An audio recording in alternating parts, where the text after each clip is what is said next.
अब ना रहे तेरा कागज कोरा। अरे तू भी तो उधर ही रहता है ना? हाँ। चल मैं तुझे छोड़ देता हूँ गाड़ी में। ठीक। ये साइकिल चढ़ा दे। हाँ साइकिल चढ़ा।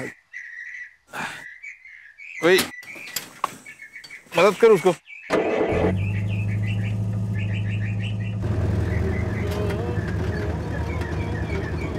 और सुना, तेरी बीवी कैसी है? वही तो बोली है काशी को पढ़ाने के लिए। फिर भाई, अरे वो क्या कही कि महारानी जो उसका हुक्म सुनेंगे सब, हैं? पर्वत राम, तुम लोग समाज के कीड़े मकोड़े हो, यहीं जियोगे और यहीं मरोगे। तुम लोगों के लिए कोई छुटकारा नहीं है। जाहिलों के साथ रहना है तो जाहिल ही बने रहोगे।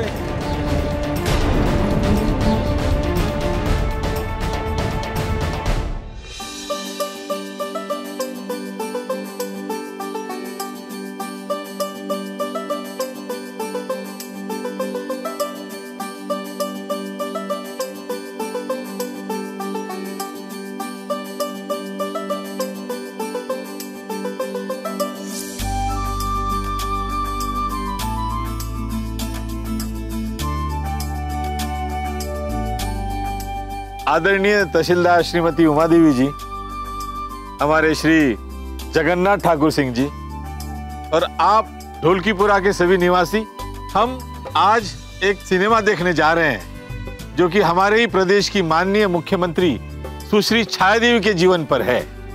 इस छोटे से सिनेमा में उन्होंने अपने जीवन के बारे में कुछ कहा है, तो आइए देखते हैं छाया देवी की कहानी उन्हीं की जुबानी। स्टार्ट।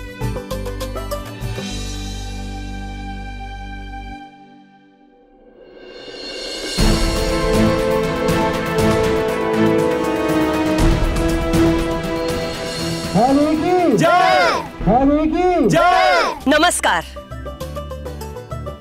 आप सब लोग मुझे जानते हैं।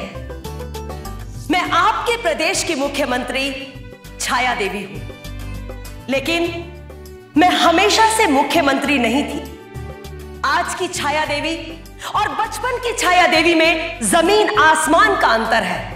मैं इस प्रदेश के छोटे से कस्बे में पैदा हुई, जहां गरीबी, भूखमरी जैसी बहुत सारी समस्याएं थी, लेकिन इस सब के बावजूद मेरे मन में बहुत सारी आशाएं थी। मैं भी उच्च वर्ग के बच्चों की तरह पढ़ना लिखना चाहती थी, लेकिन मुझसे कहा गया कि गरीब घर के बच्चों को पढ़ने लिखने की सुविधाएं उपलब्ध नहीं है।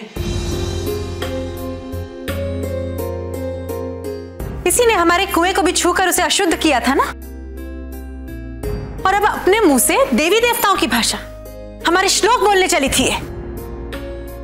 बड़े घर के लोगों ने मेरी पढ़ाई का विरोध किया, हमारे परिवार को, मेरे माता पिता को बहुत तकलीफ पहुंचाई। हम इसे पढ़ाएंगे? बड़े घरों के 40 बच्चे पढ़ने आते हैं इस स्कूल में, और उनके साथ ये जाहिल की बेटी बैठ के पढ़ेगी क्या? यहां तक कि हमारे पड़ोसी, हमारे अपने लोग, वही हमसे जलने लगे। मेरे पिता को खेतों पर काम नहीं करने दिया गया। बस इन्हीं तकलीफों के बीच बहुत सारे साल गुजर गए। मैंने भी सोचा कि ये जो कुछ भी हो रहा है वो मेरी वजह से हो रहा है। पढ़ाई लिखाई का सपना जो मैंने देखा है उसे मुझे पूरा करना होगा। मुझे हार नहीं माननी चाहिए, वरना मेरे कस्बे का और मेरे माता पिता का भला कैसे होगा।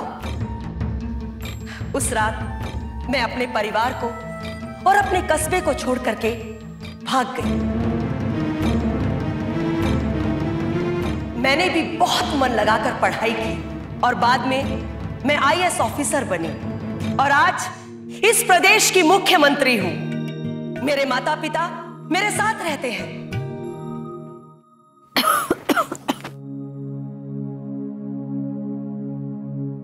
काशी को पढ़ाने का और कोई रास्ता नहीं है का। पढ़ना लिखना हो तो रास्ता निकालना ही पड़ता है।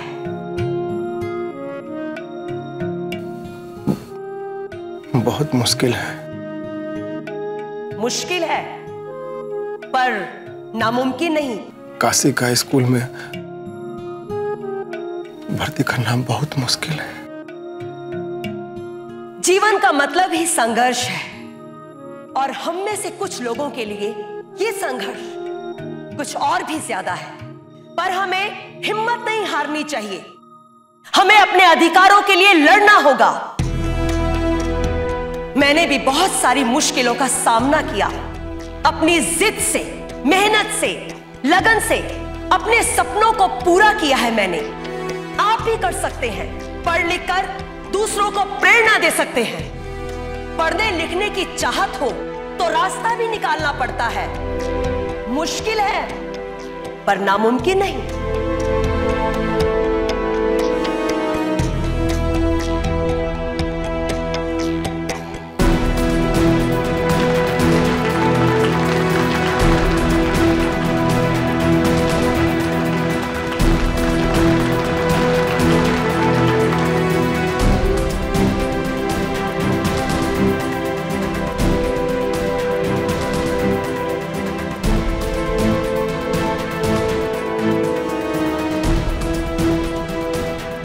ईश्वरी, हमको लगता है कि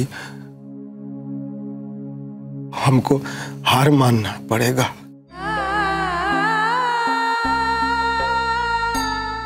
काशी के किस्मत में नहीं है पढ़ाई लिखाई करना। हम हार नहीं मानेंगे। हम पढ़ लिख कर सबको प्रेरणा देंगे, छाया देवी की तरह। हम नहीं बंद करेंगे सपना देखना। हमको तो छाया देवी बनना है ना।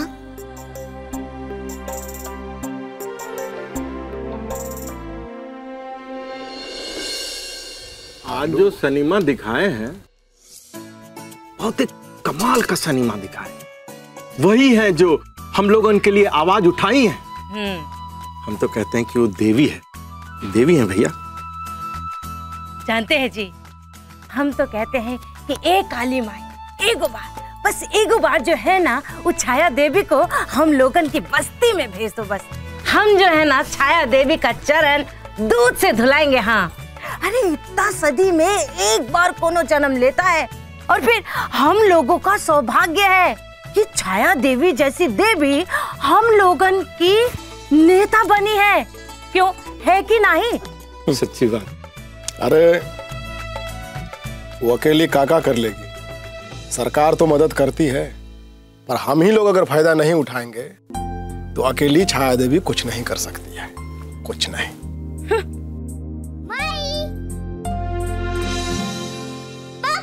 काशी आजा आजा आजा।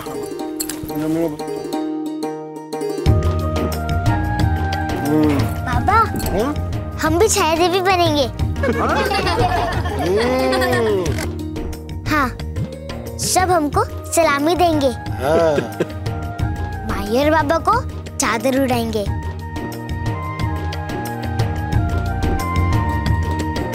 मेरा बड़ा सा घर होगा। हम दूसरे लोग को पढ़ लिख कर ई देंगे।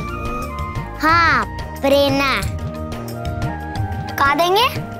प्रेरणा छोड़ो, तुम्हारे समझ में नहीं आएगा। अरे सुन रहे हो पर्वतवा, अब तुम्हारी बेटी भी छाया देवी बनेगी। हाँ हाँ, काहे नहीं। छाया देवी बनना कोनो मुश्किल काम थोड़ी ना है। अखबार से झूठ मूठ का कहानी पढ़ने के जैसन।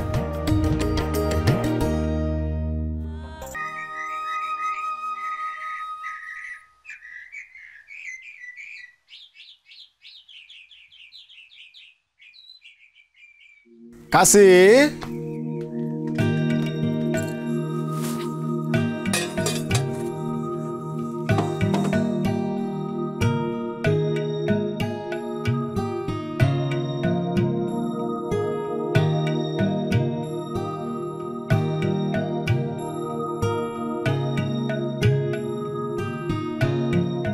काशी यहाँ कहाँ है बेटा आए? और हाई पोटली में अरे कहाँ जाने का इरादा है? शहर जाने का। हाँ? बड़के बाबा। बोलो काशी। आप हमको रिक्शा से कहीं ले जाएंगे? पैदल जाएंगे तो हमारा साफ साफ कपड़ा मिट्टी में गंदा हो जाएगा ना। अरे कहाँ जाना है रे काशी? बस यही बस गाड़ी के अड्डे तक। हाँ? कहाँ है? बस हम बस गाड़ी से रतनपुर जाएंगे। रतनपुरा? कोई खास काम है क्या रतनपुरा में? हाँ, बाबा एक बार बोले थे हमको रतनपुरा में एक स्कूल है जहाँ सब लोग जाते हैं, हम भी वहाँ जाएंगे, है ना बाबा? आज तो आपकी छुट्टी है ना, आज तो आप काम पे नहीं जाएंगे, तो आज ही हम लोग चलेंगे रतनपुरा। काशी बेटा ये सब इतना आसान नहीं है। कहे नहीं है बाबा? वो देखो का है कि रतनपुरा बहुत ही दूर है, हाँ, और वहां जाने में 3-4 घंटा लगता है, और जाओगी ना तो 2-3 बस बदलना पड़ेगा। और वैसे भी काशी कौन तुमको रोज ले जाएगा और कौन रोज ले आएगा, बोलो, है ना? तो कब हुआ बाबा, हम अकेले ही आना जाना सीख लेंगे। चलो बाबा अब जल्दी से अपना कपड़ा बदल लो।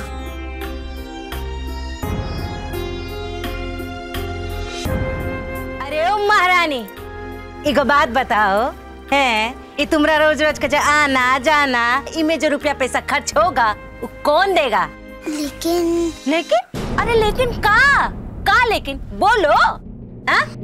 पढ़ाई भी तो जरूरी है ना। छुट्टियों के दिन हम खेत में काम कर लेंगे, फिर तो स्कूल जाने का पैसा आ जाएगा ना।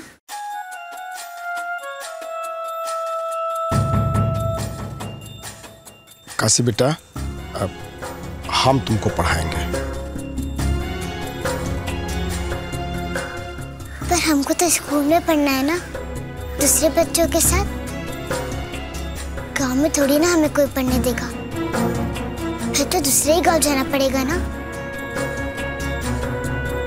छाया देवी भी तो ऐसी मुश्किलों का सामना करके इतनी बड़ी बन गई। अरे पढ़ाई लिखाई इतना आसान होता ना बिटिया रानी, तो हम ही सबसे पहले पढ़ रहे होते, है ना, और सबसे आगे होते। तो जो चीज नहीं कर सकती हो उसके बारे में सोचो मत। अरे का भड़की मैं भूल गई का? छाया देवी ने तो कहा था पढ़ाई लिखाई नहीं करेंगे तो कभी आगे नहीं बढ़ेंगे। और सब रास्ते तो आसान नहीं होते, पर कोशिश करने पे सब खुल जाते हैं। देखना हम जरूर पढ़ेंगे। चुप, क्या बड़बड़ कर रही है तू? तब से छाया देवी के रट लगा रखी है, हैं? पर चुप हो जा, पर बतवा, समझा इसे। काशी सुनो, हम बोले ना तुमको कि रतनपुरा बहुत दूर है, आए, और स्कूलों बहुत दूर है। सुनो, ये सब इतना आसान नहीं है, समझी? चुप रहो, रो मत। बाबा हम कभी भी नहीं पढ़ पाएंगे।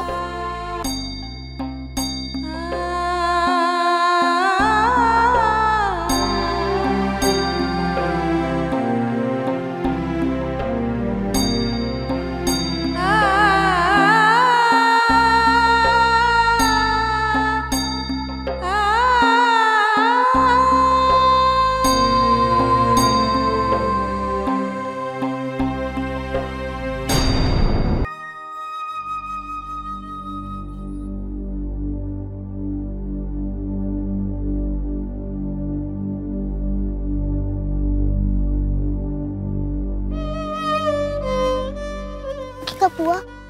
अभी तक खून निकल रहा है, रुको।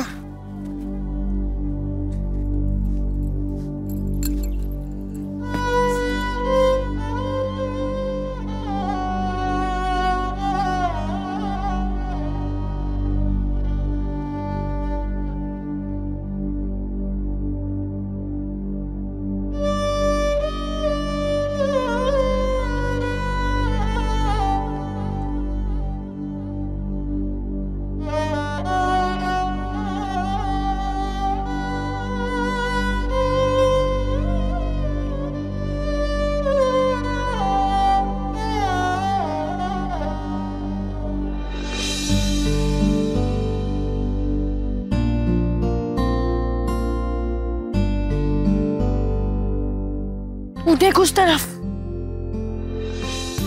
उधर कहाँ है बुआ? उधर तो बस गाड़ियां जाती हैं। तू क्या कहना चाहती है?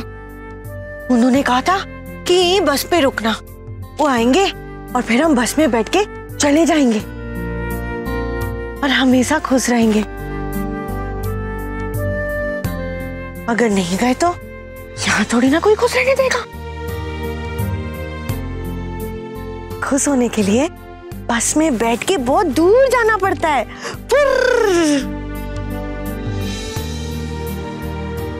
तुम्हें भी खुश होना है ना, तो तुम भी बस में बैठ के चली जाओ, तो ही खुश रहोगी हमेशा। चली जाओ तुम, जाओ जाओ जाओ जाओ जाओ।